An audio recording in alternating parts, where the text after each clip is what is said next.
Здравейте, приятели! Днешната рецепта са понички, а за тестото ни е необходимо 120 грама бяло брашно, 110 грама пълнозърнесто брашно, чайна лъжичка бак пулвер, половин чайна лъжичка сода, щипка сол, 2 яйца, 125 грама кисело мляко, 60 грама мед, като може да се замести с пудра захар или кленов сироп, 300 мл олио, половин супена лъжица оцет, една чайна лъжица ванилия и 50 мл прясно мляко. Смесваме първо сухите съставки. В купа сипаме двата вида брашно. Към тях добавяме сода, половин чайна лъжичка, бак пулвер, една чайна лъжица, ванилия, също една чайна лъжица и щипка 2 сол. Разбъркваме, оставяме на страна и смесваме течните съставки. В отделна купа чупиме яйцата и към тях добавяме останалите течни съставки.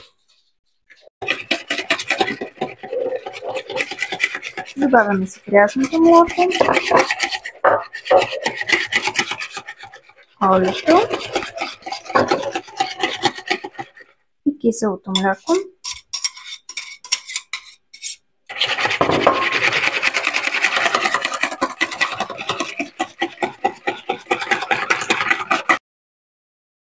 Добавяме и меда.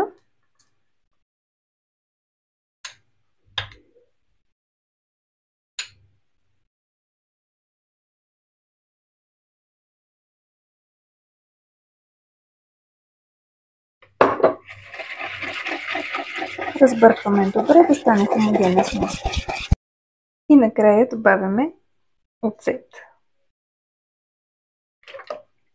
Всичко се разбърква и добавяме течните съставки вече към сухите.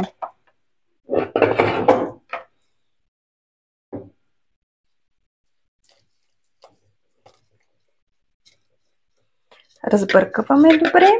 Предварително сме си загряли фурната на 180 градуса и ще си сложим тестото в формичките.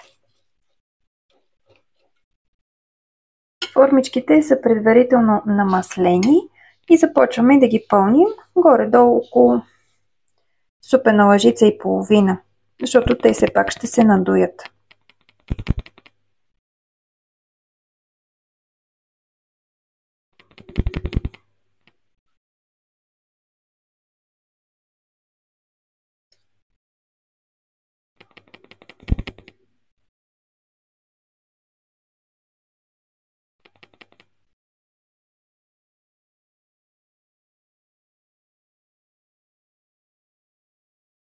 Излязаха от тази смес 11 броя понички. Слагаме ги в загрята фурна на 180 градуса за 15 минути.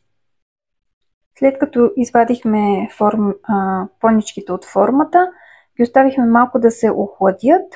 През това време загряхме течен шоколад, като към него добавих малко прясно мляко и една бучка масло.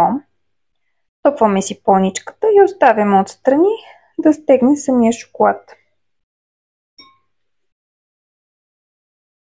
И украсяваме по желание.